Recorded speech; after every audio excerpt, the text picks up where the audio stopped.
in terms of actually it breaking out into the mainstream, I'll just play something here for everyone.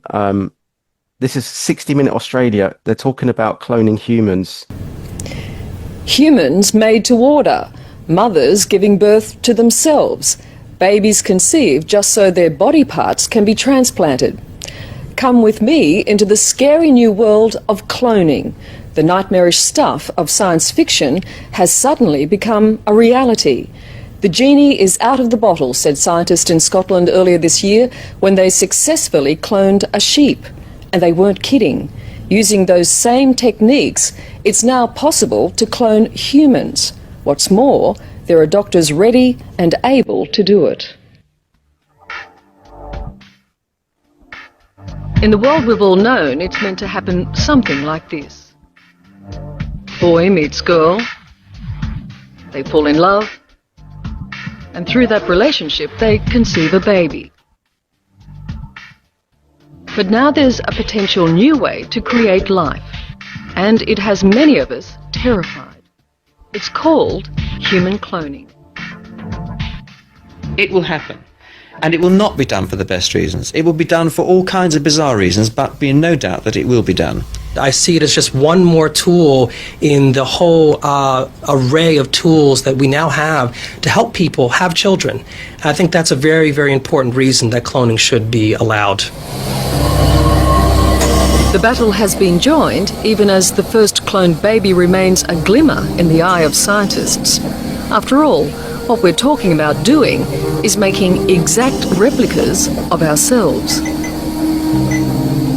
Strictly speaking, Anyway, people, yeah, I'll stick the link for that for people if they want to watch that. But that was in 1999, talking about that on 60 Minutes Australia. So and Bill Clinton also came out saying that he's worried about it, and he was bringing out legislation to stop the federal funding of human cloning. There is virtually unanimous consensus in the scientific and medical communities that attempting to use known cloning techniques to actually create a human being is untested, unsafe, and morally unacceptable. That was all going on in I guess the mid-90s. So yeah, it's all been bubbling up, isn't it? And the interesting thing with Dolly, the sheep, is that it's where it happened. It was the Roslin Institute, part of Edinburgh University. And Roslin Institute is it's spelt slightly different because the chapel's a lot older, but it is part of and connected to Roslin Chapel, which is the Knights Templar. Dan Brown had quite a bit of reference to it in his films and books. So it's not a coincidence. And Dolly's named Dolly because they used a mammary cell. So she's named after Dolly Parton. Oh, right. Okay. Yeah. And people that aren't aware, a lot of people are under the impression that a clone can't reproduce. And that isn't true. Dolly had offspring. And Dolly also had siblings too. I think 3. I think there were 3 of them. Right. So does that mean that they are non-sentient as well? Is that like, if we were to go by the idea that clones don't have souls, let's just go with that, even though some people might say maybe souls don't exist, but there's a sentience at least to a real person, and then there's a clone, I would say less of a soul, or whatever you want to call it, right? Less sentient. Would you say though that if Dolly or a human clone had children, that they also no longer have souls? Like it's like photocopy of a photocopy, or can you actually give birth to a soul? Can a clone give birth to a souled human? Well, I think if you look at it, and if we trace our very creation all the way back, and we say, okay, we're going to, for whatever reason, dismiss the Epic of Gilgamesh, and we are, I don't believe in Darwin's theory of evolution, so I'm sort of going to throw that out at the window straight away. But let's just take Genesis. So you've got a being that's created, a man that's created, then a woman that's created using a rib. So that would say that if we all descend from Adam, or we all descend from Adamu in the Epic of Gilgamesh, then none of us would have souls because we all ultimately descend from clones. Yeah. So I think that everybody has a connection to the source. Everyone has a soul. Everyone has, what is your soul? Is it your aura? Is it your Mm, personality? Is it your vibe? I think yeah, it might be more your vibration. But right. I think that the difference is that when they repopulated after Tartaria fell, when we had the Great Reset in 1776, there was a mass production of Caucasian babies then distributed around the world. And I think that the difference with those and perhaps you and I is the majority of those people are not going to be awake as we refer to ourselves. Mm, And the reason we are has got nothing to do with the soul or these NPCs being soulless. It's actually because they're not carrying the memory of the previous civilization. mm, And we carry memory in our DNA. We know that happens. So you might think that what's going on in the world right now is wrong because built into your DNA is the memory of the previous civilization, your ancestors, mm, who didn't live like this and know we're being poisoned and lied to, and that people have taken over that shouldn't have, mm. and are damaging and harming everything. The people that were produced after Tartaria fell, they were clones, but they're not going to have any of this information. They're starting with a blank sheet. So I think that they are what we refer to as soulless, or certainly Dolores Cannon did, and what we refer to as NPCs. I don't think they're any different to us. It's just they're a lot newer. So they're just not carrying the memory of how we're supposed to live. So they don't question anything.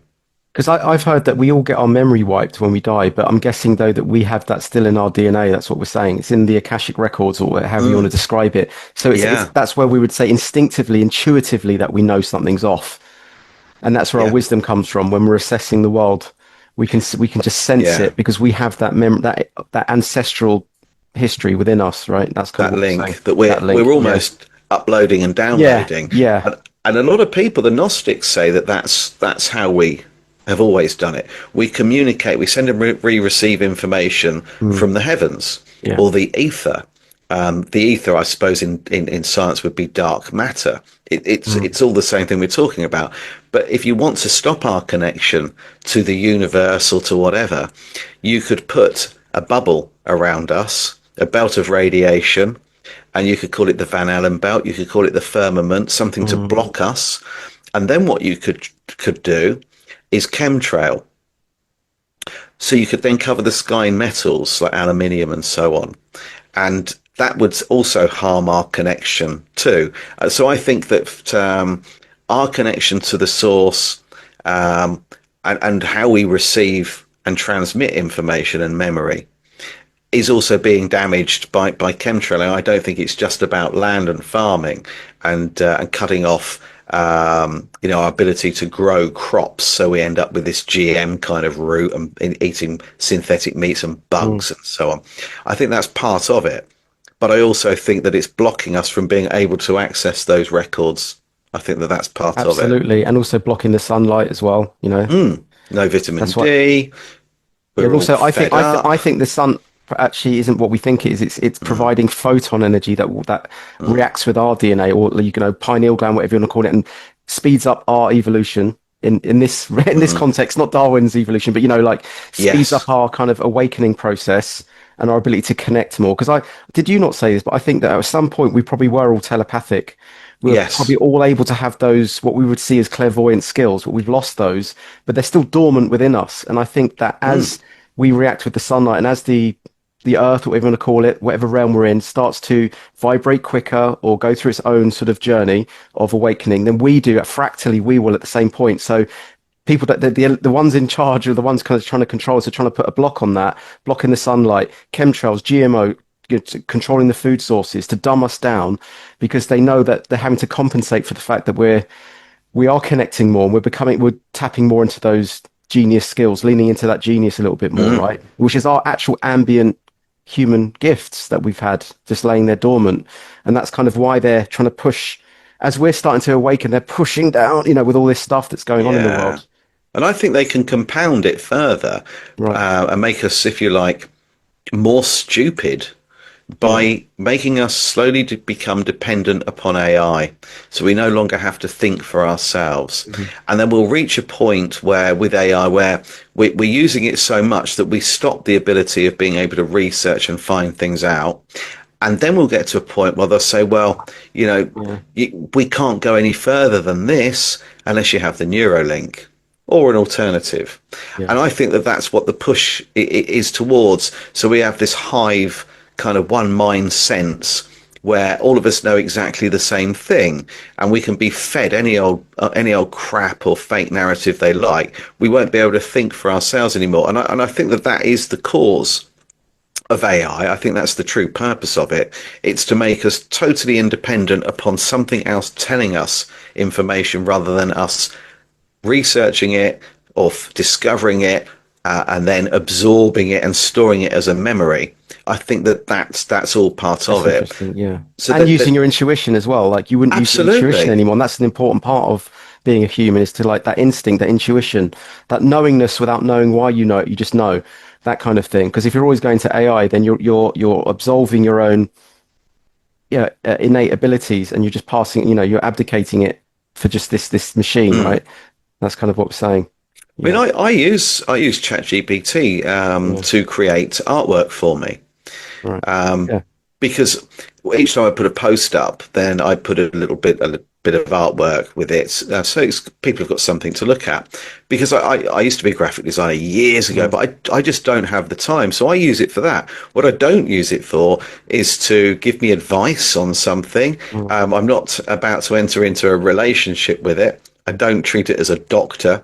Yeah. I know it's as good as what I tell it, and I also know that there are limits to it. So if I ask it a question, it's either going to tell me what it's going to regurgitate what it's found somewhere else, or it's going to tell me what it would prefer I heard rather than the truth. So, if I go on there and say, can you tell me whether or not the royal family are all reptiles? It's not going to say yes. It's going to tell me that it's a fringe conspiracy theory, and here are some articles you might like to read, but of course it's all been debunked.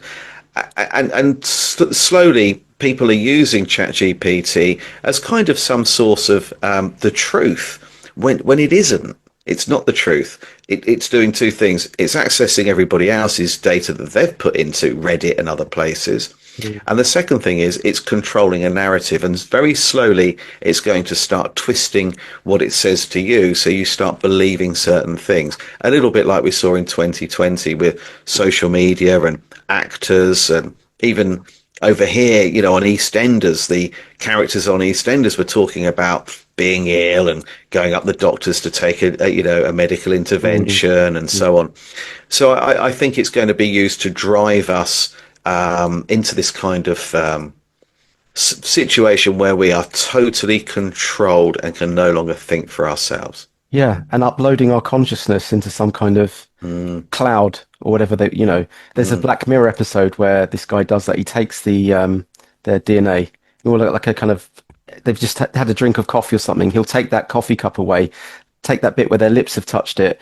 He puts it into his, the computer, and he uploads that person's consciousness into this sort of like Star Trek game where he can do what he wants with them and all that kind of stuff.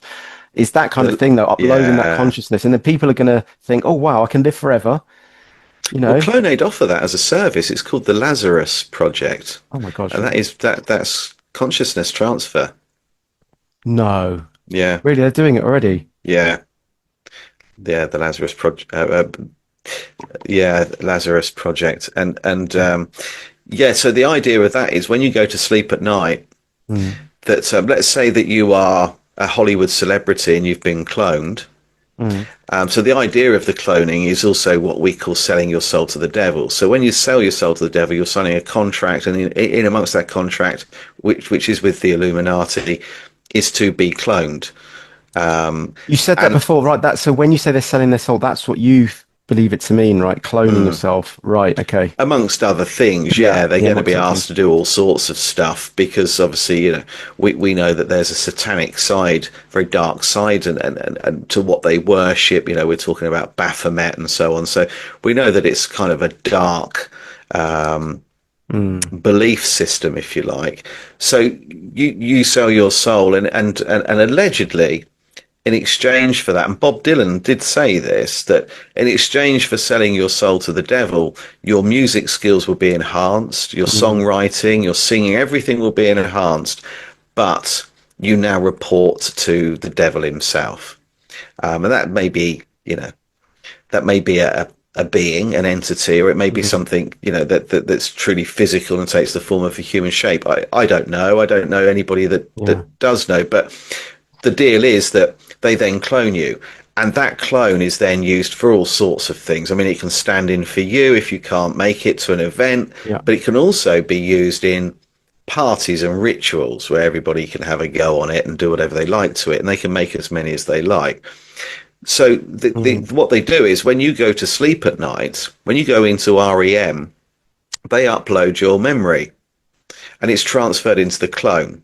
So if the clone's speaking publicly the following day, and obviously the clone will have a handler because it will be adolescent to an extent, because it's not actually as old as the real person. It's, So the memories aren't there then in the clone, is that right? Yes. The memories are sent. Yeah, so the memories from if you were cloned today, your memories would be uploaded when you go into REM into the clone. And the clone then, if I meet the clone tomorrow, the clone will remember this conversation.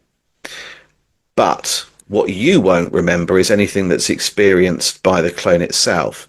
So if the clone is sexually abused or killed this evening in an act, you won't know that. They'll just pop another clone out and away we go. If you start messing around or talking about the fact you've been cloned, or start saying anything about what goes on in DUMBs, these deep underground military bases where this happens, if you start talking about that, or you signing a deal, with the Illuminati and how you sold your soul, you start speaking out about that, they will start uploading what happens to the clone to your memory.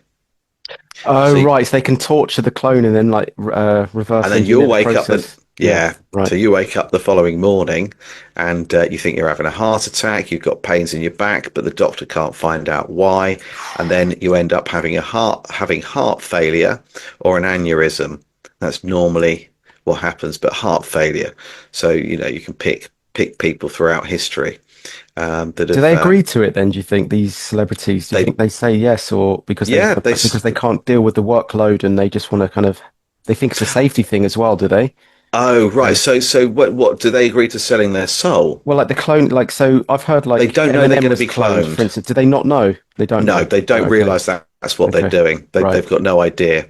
And now they will find out. A lot of them will find out. And a lot of them are, like Kevin Hart, are given permission to expose it because they want everyone to know what's going on, because they fear this karmic retribution. So they tell us what's going on, but often in a way in which we dismiss it. Like Kid Boo talked about him being cloned at Clonaid and even actually gave the model number. So, where did you grow up? South Florida. Okay. I guess you were born in Jersey? Yeah. Originally, my first gen. I'm a second gen now. That's why you see the celebrity bursts say I'm born in Toronto, but that's false. My first gen was born in Jersey. However, I was cloned by Clonaid in Canada. My model number is 0112568, if anyone wants to see the registration in Clonaid.